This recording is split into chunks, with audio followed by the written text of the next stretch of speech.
Yan, pababa na to mga kas. Pagka pababa kasi mga kas,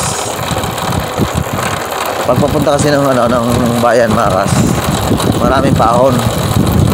Ngayon kapag pabalik naman, halimbawa galing ang bayan, kaya ngayon galing ang bayan, marami namang pababa.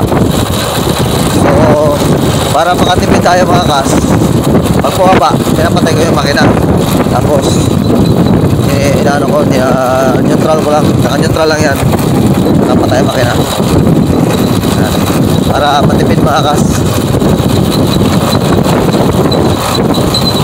Yan ang sekreto ko mga kas, para makatipid.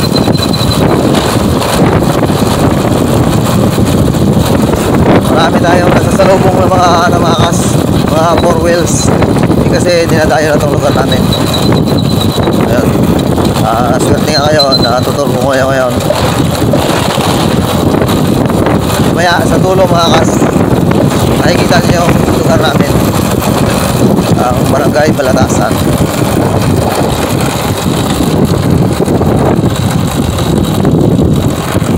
Mababa pa rin tayo mga kas.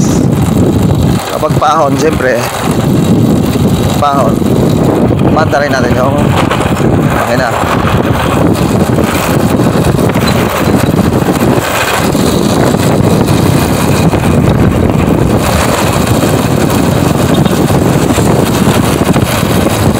Medyo ano lang mga kas, medyo malubak lang lagang, hindi pala malubak, medyo magalaw lang ating camera. Yan, paahon na mga kas, pinaandar ko li ang makina, pinaandar ko makina.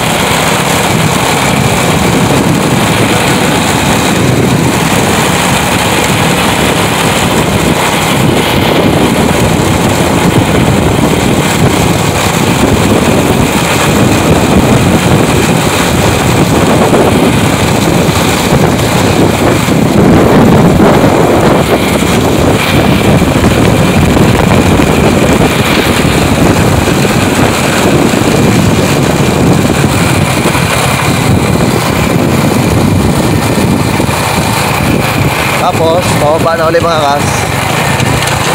Napatayin naman natin yung makina. Diba? Matipid no, mga kas no? Yan ang sekreto ko mga kas, para matipid. Kasi mahaba ang mas mahaba ang mga pababa kaysa paahon. So, mas maganda pag pababa, free-wheeling na lang tayo para matipid. Yan ang sikreto mga kas, para nakakatipid tayo.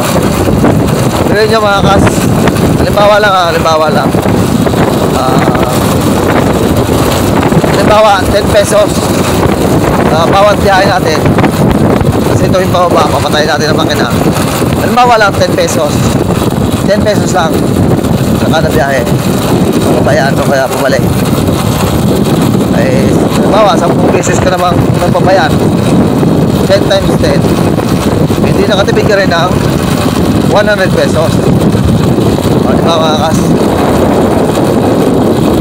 10 biyahe mo, halimbawa 10 piso rin ang natipid mo sa biyahe, times 10, 100 pesos.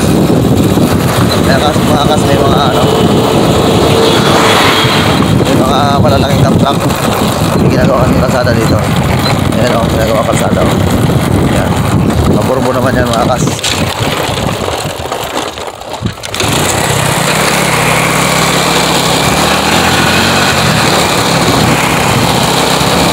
Hindi agad umandar mga kas, iwan natin.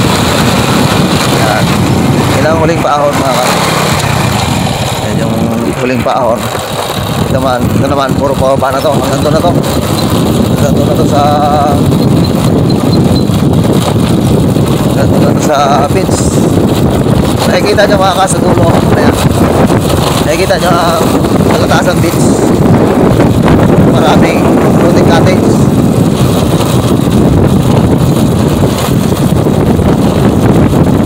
Kasi ngayon medyo kaunti ang dumadayo dito dahil pasok. Pero kapag mga kas, Sabado, Linggo,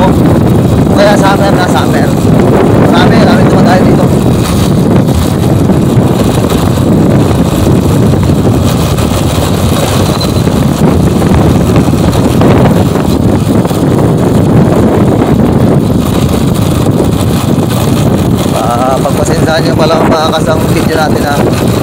Medyo old model pa yung ano natin, cellphone natin. Kaya malabo pa yung camera. Kaya nyo mga kas, pagka sumweldo na siguro tayo, baka sumusweldo na tayo sa pagbablog, siyempre bibili rin tayo ng maganda-gandang cellphone para malinaw-linaw naman yung nakikita nyo sa bawat video natin. Pero pansamantala, habang wala pa tayong kinikita sa pagbablog, ganito lang muna, tsaga lang muna tayo dito. Parang nagpa-practice muna tayo. Dito na tayo mga kas na malakasan. Ay, meron parang guest mga kas, oh. Campsite. Merong guest sa campsite. Ayan mga kaso, merong guest sa campsite. Isang guest lang. Ayan ang view. Okay.